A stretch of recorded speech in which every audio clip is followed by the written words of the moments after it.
Nous allons nous tourner vers le père Bishop Moses Chikwe. He's in Nigerian Diocese of Owerri. He's graduated in education. He has a PhD in education, University of California in Los Angeles, and he is the chair of Education Catholic Education Bishops Conference in Nigeria. You have the floor. To speak of why was the church to be engaged in interreligious dialogue, the Nigerian experience. Okay, thank you. Thank you, moderator. Good afternoon, everybody. The topic is already introduced.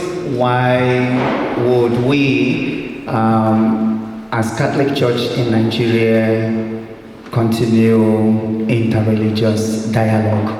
What are the advantages? What are the challenges? And why should we continue? As a way of introduction, Nigeria,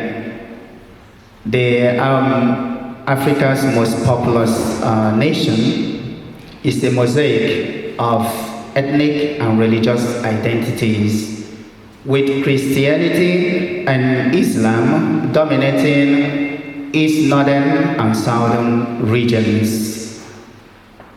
Interreligious conflicts or conflicts between members of different religious groups are a major source of violence and instability in many parts of Africa.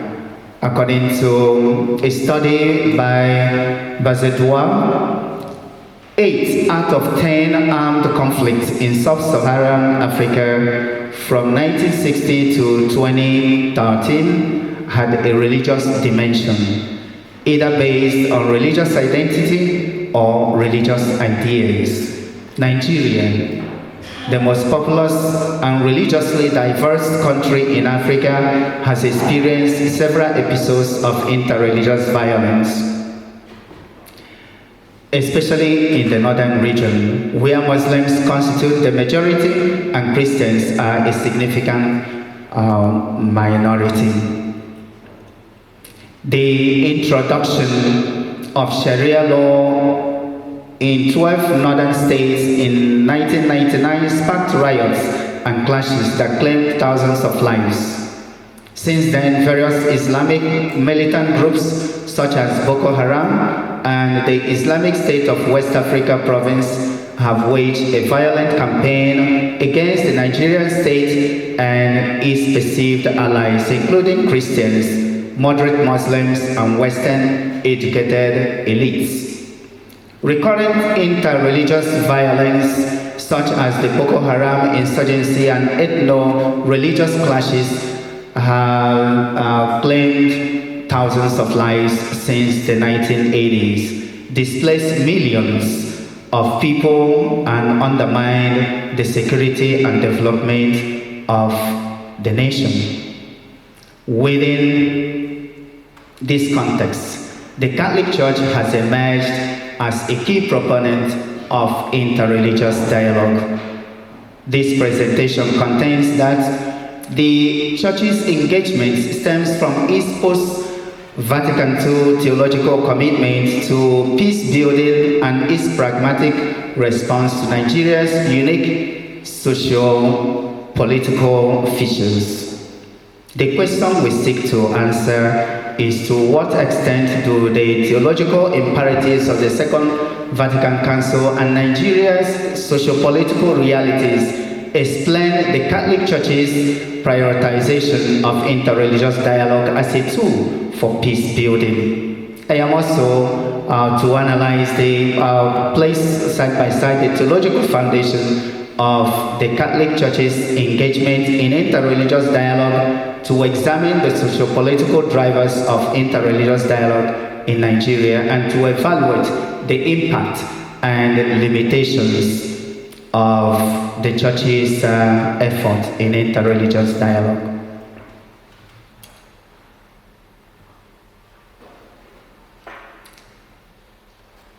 So now I want to turn to look at what is interreligious dialogue. At the first presentation in the morning, he gave us a lot, the prof from Louvain University gave us a lot about dialogue, which also will inform what it means to have interreligious dialogue. So before I do that, I will define what religion is and then go into that interreligious dialogue. The Oxford Advanced Dictionary defines religion as the belief in and worship of a superhuman power or powers as God or gods. Etymologically, it is derived from the Latin word religio, referring to bond, obligation, or reverence.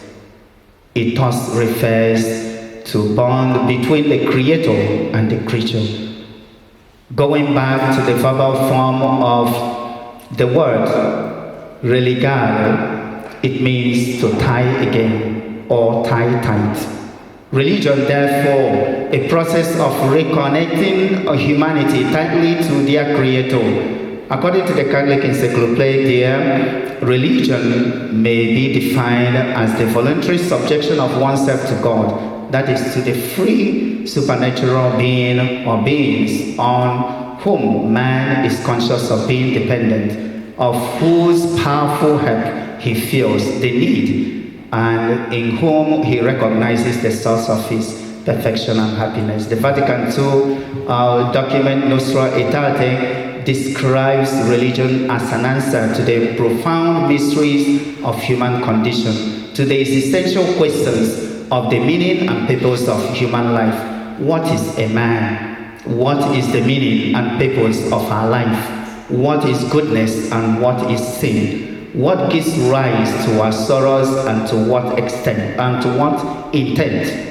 What finally is the ultimate and unutterable mystery which engulfs our being? The various forms of religion are impressed by man to unravel these profound mysteries of human existence. So now let us look at the major religions in Nigeria. Will include Christianity, Islam, and African traditional religion.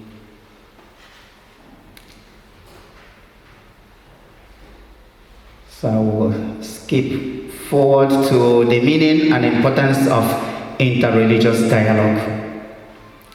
The term interreligious dialogue refers to the positive and cooperative interaction between people of different religions, faiths, or spiritual beliefs, with the aim of promoting understanding between different religions to increase acceptance and tolerance.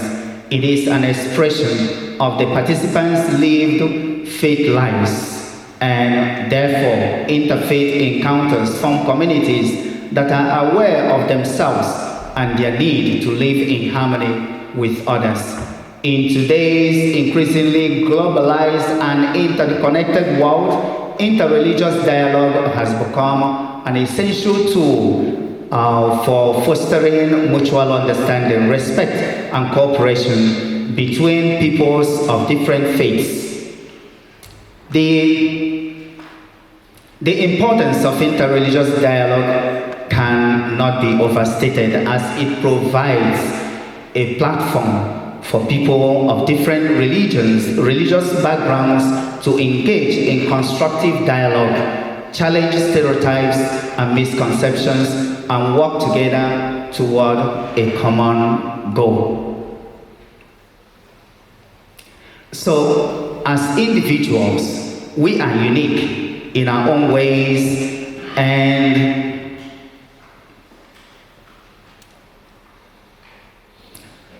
As individuals, we are unique in our own ways, with plurality of opinions regarding religion, society, governance, dressing, diet, you can name it. We must find a way to manage these diversities, as our diversity can bring conflict among us.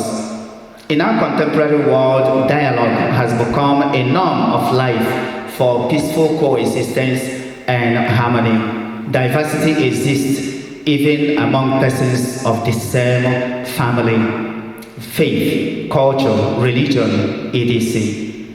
So because of this, dialogue becomes all the more inevitable to achieve a harmonious living even among people of the same kind. There is need for the harmony of differences through dialogue. The common origin and destination of all humanity should impel us to know our co-travelers on the journey. Pope Paul VI refers to this as dialogue of salvation in Ecclesiastes 1. A journey made with a friend is shorter and more enjoyable than the one that is made with an enemy.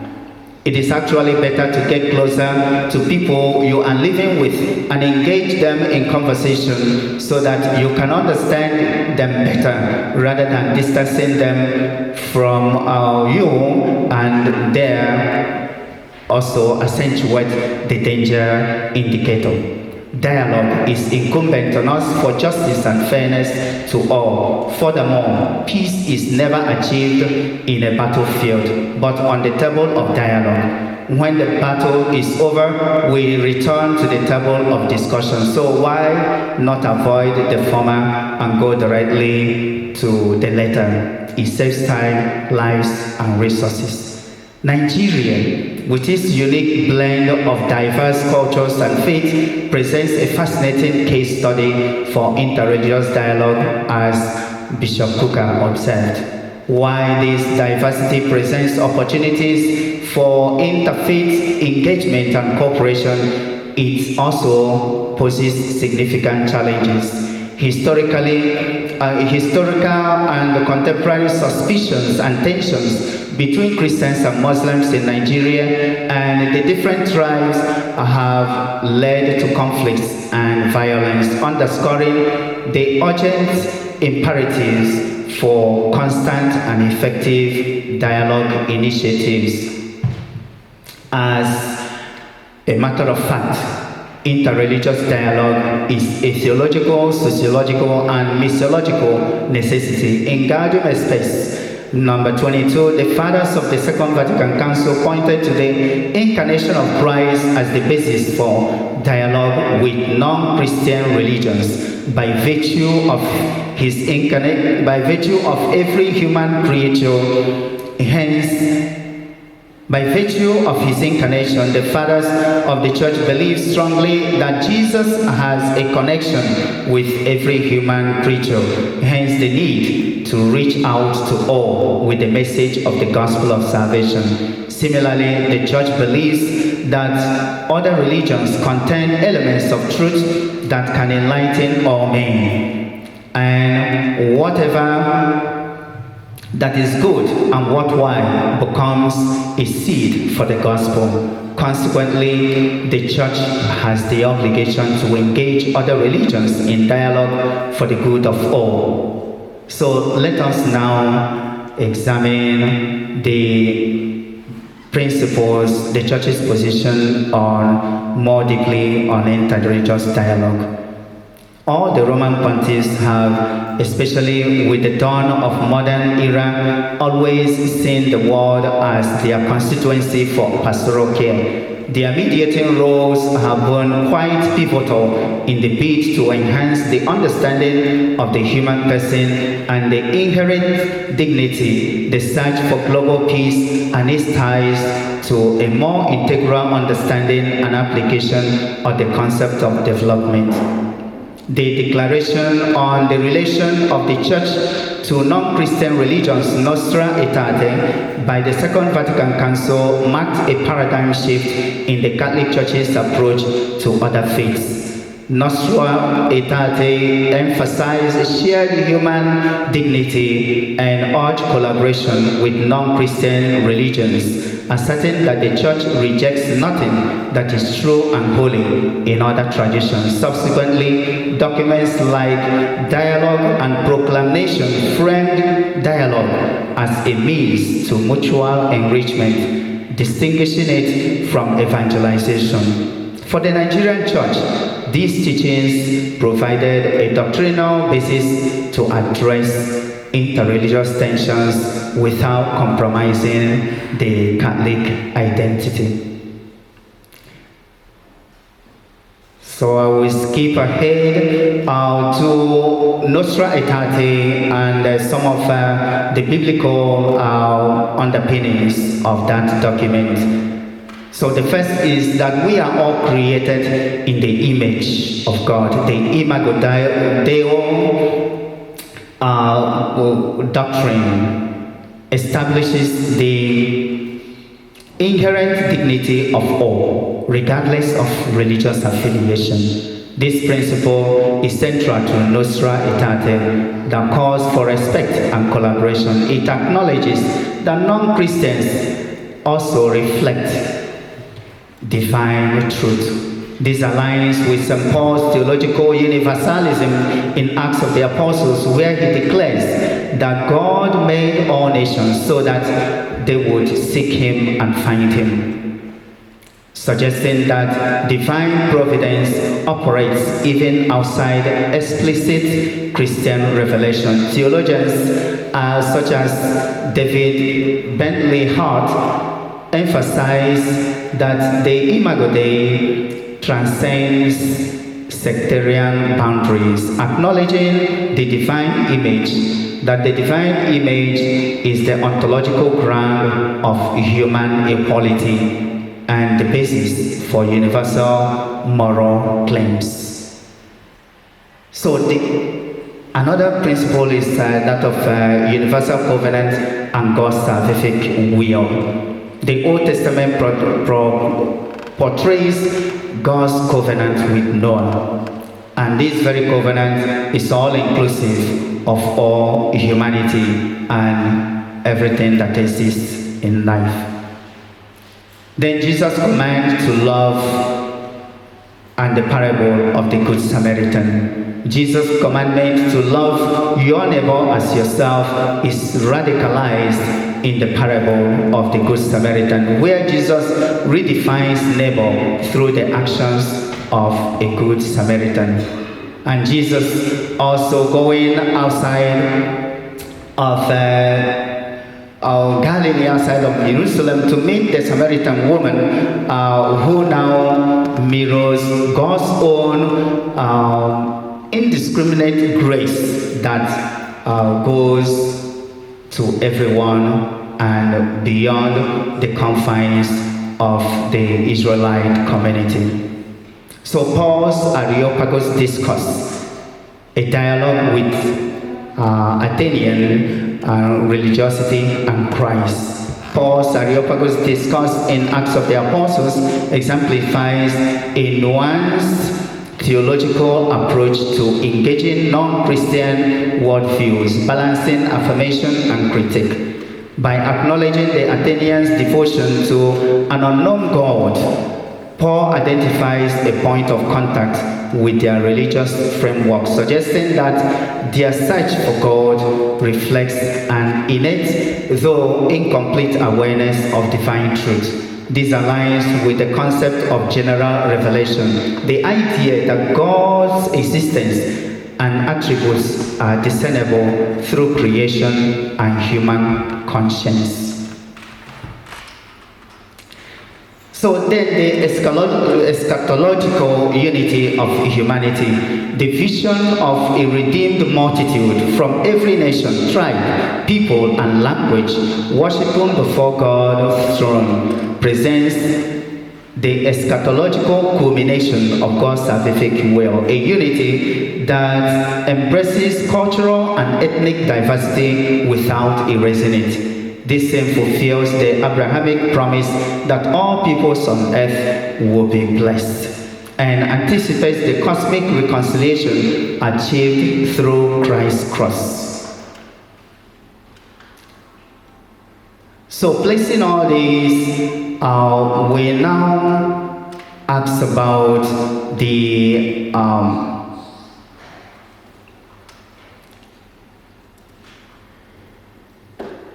about dialogue, because dialogue itself is a process. Interreligious dialogue is recognized as a difficult task to which everyone is called.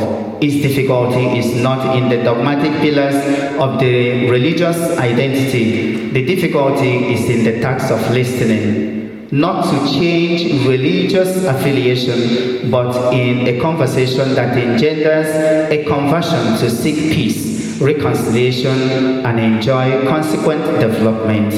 Hence, since listening is an art that must be learned in the midst of many voices calling the individual to the contrary, it is a value that must continue and must never stop. That is to say, it is a process of learning, unlearning, relearning, and it never stops. The declaration we discussed above unequivocally, 5 more minutes, unequivocally rejects any doctrine or practice that fosters discrimination among individuals or communities based on their religious beliefs. This rejection extends to the recognition of the fundamental rights that derive from human dignity, emphasizing the Church's commitment to promoting equality and understanding. So I'll just skip ahead to what is happening in the Nigerian church with this interreligious dialogue.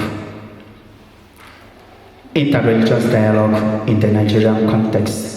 The invitation to interreligious dialogue when Pope St. Francis or John Paul II set foot at the Murtala Mohammed International Airport in Lagos on February 12, 1982, his message was set on the recognition of the multi-religious and ethnic landscape of Nigeria. His words are, "I have come in order to meet the people of different religious persuasions, both individuals and communities, and I earnestly hope that my presence among you will express the love and respect that I have for all of you, as well as my esteem for the worldly religious values that you cherish. I wish to show fraternal solidarity with all the peoples of this nation."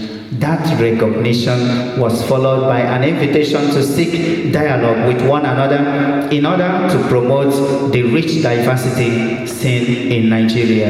At the ad limina visit of the bishops in 1987, while reminiscing his visit in 1982, the Pope would also enjoin them to reaffirm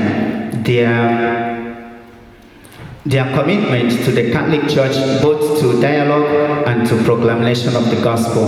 The Catholic Church has engaged and continues to engage with adherents of other faiths in Nigeria on different platforms. The Church does so on two major fronts: intervention of the Catholic Bishops' Conference of Nigeria and various platforms of intervention by archdioceses and dioceses, and other platforms by bishops. So the intervention by the Catholic Bishops' Conference of Nigeria. In Nigeria's checkered history, the Catholic Bishops' Conference of Nigeria has established itself as a veritable stakeholder in the Nigerian project.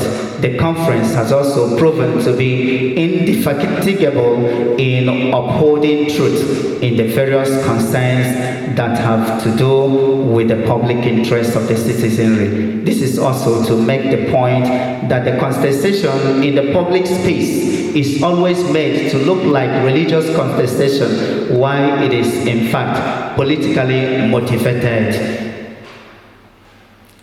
So, for instance, in the face of the accusation of corruption that led to the military coming to rule the nation in December 1983, the bishops of Nigeria issued a statement calling for a conversion from the ills that held the nation and stalled development, a conversion that should lead to reconciliation within each religious family and between all religious families in the nation. Let peace and reconciliation prevail. Here is a call to transcend religious boundaries, to work toward reclaiming an ethical society that makes for growth and development. So, promoting of national stability during religious crisis. The engagement of the Catholic Church in interreligious dialogue contributes to a national stability by promoting unity in the face of diversity. In a country where ethnic and religious identities often intersect with political affiliations, fostering dialogue can help mitigate tensions that arise from these intersections. By advocating for peace-building initiatives through interfaith collaboration, the Church plays a critical role in stabilizing Nigerian society. This is clearly evident during religious crises that engulfed the North and other parts of the country. The bishops put forward the search for authenticity and truth as basis for dialogue and progress, irrespective of ethnic, religious, and social leanings. The true foundation for religious understanding and collaboration is fear of God and doing what is right and acceptable before God. So the Conference of Bishops have not only issued documents and statements in support of interreligious dialogue, they have also publicly and conscientiously been part of the dialogue, encounters, and initiatives in the country. Cardinal John Onaikan, the Archbishop of Emeritus of Abuja, was a co-chair of the Nigerian Interreligious Council when he was the president of the Christian Association of Nigeria. In the communique issued at the end of the first plenary of the Catholic Bishops' Conference of Nigeria in 2009, the bishops commended the efforts and commitment of NIREC, that's the Nigerian Interreligious Council, as they have worked hard in bringing together Christians and Muslims through their various leaderships. Currently, the Catholic Church in Nigeria is represented in that council by His Eminence and 5 others through the Mission and Dialogue Department of the Catholic Secretariat of Nigeria. So, the Nigerian bishops, they have also been promoting peace and reconciliation. The Church prioritizes dialogue to mitigate violence. For instance, the Catholic Secretariat of Nigeria collaborates with the Jama'atul Nazirul Islam through the Nigerian Interreligious Council, facilitating mediation in conflict zones like Kaduna. Archbishop Matthew Ndangoso of Kaduna has spearheaded grassroots dialogues, emphasizing that peace is a precondition for development.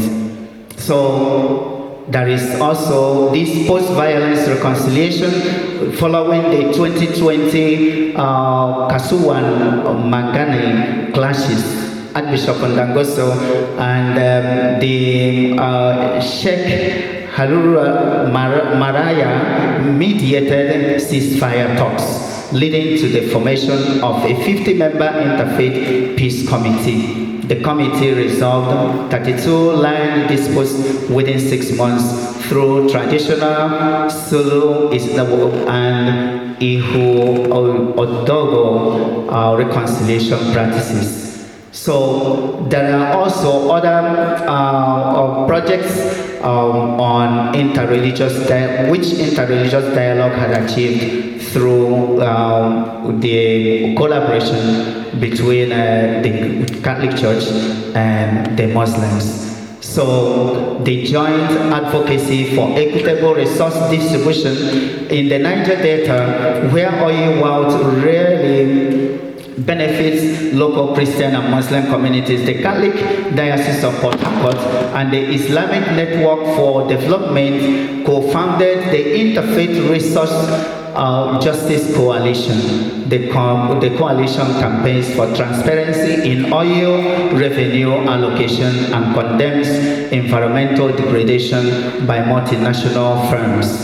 In 2020, the IRJC pressured the government to revise the Petroleum Industry Act to include community development funds.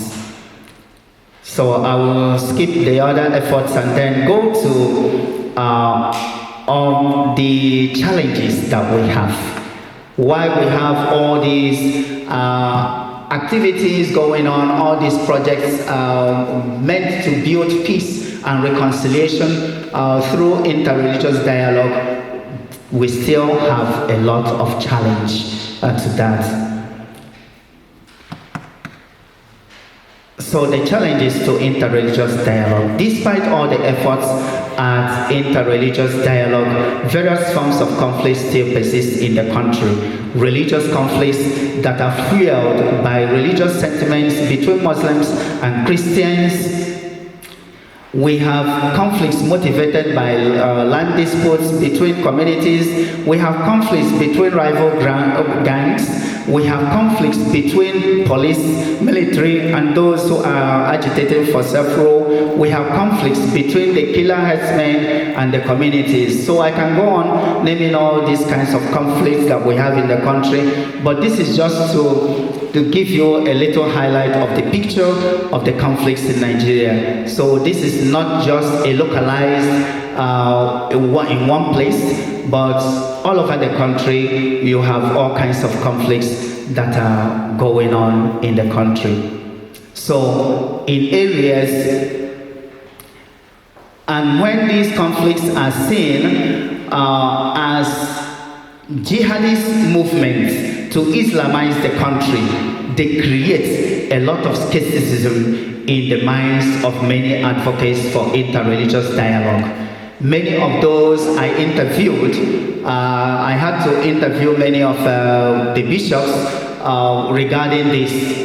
Those mainly who live in the north, I give my appreciation to them. The Archbishop Lucius Iwejuru Goji, John Cardinal Onayekan, Archbishop Kaigama, the Archbishop Dangoso, Bishop Manza, Bishop Matthew Hassan Kuka, Bishop Wilfred Anebe, Bishop Mark, Bishop Habila, Bishop Musa, Bishop Dennis Isuzo, and then Father Lawrence, who is at the Catholic Secretariat, Father Kenneth Ameke, and Father Patrick Mbara. These are the people who are involved in interreligious dialogue, and those who are also living in the northern part of the country where we have most of these crises.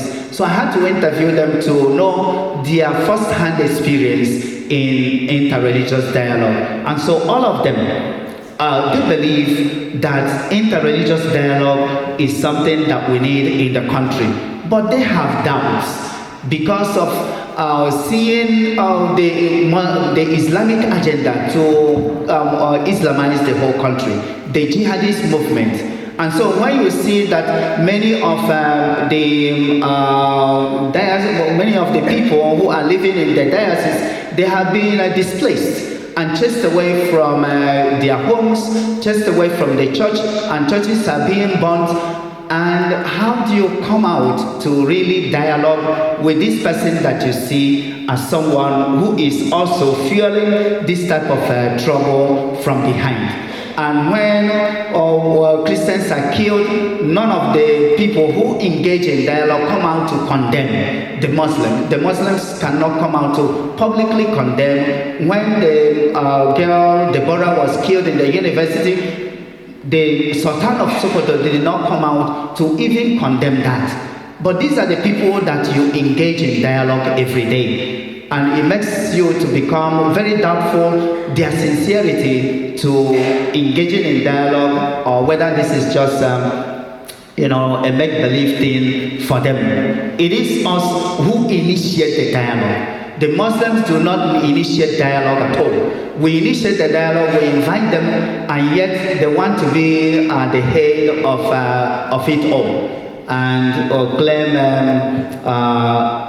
the kind of favor from the government as doing peace and reconciliation in the country. So when you see all this, it kind of makes you to begin to feel, is the dialogue really working since we all started? So in conclusion, then, the Catholic Church interreligious dialogue in Nigeria reflects a dual commitment to theological principles and contextual pragmatism. While challenges persist, these initiatives underscore the Church's role as a mediator in fractured societies. As Nigeria grapples with escalating insecurity, the Church's dialogue efforts remain vital to fostering cohesive national identity. Interreligious dialogue is a necessity in Nigeria, particularly for the Christian population that lives side by side with the Muslims in the north. Lack of understanding between Christians and Muslims in the past has led to violent conflicts, which has cost the region a lot in terms of loss of thousands of lives and property worth billions of naira. In spite of the excesses of Muslim fundamentalists, as well as the aggressive attacks of Christians by Islamic terrorists, we strongly believe that interreligious dialogue is still the way to go. It remains the best method of bridging the yawning gap between Islam that relies on violence for its spread and Christianity that preaches love and forgiveness as a way of promoting peaceful coexistence in our context. Thank you.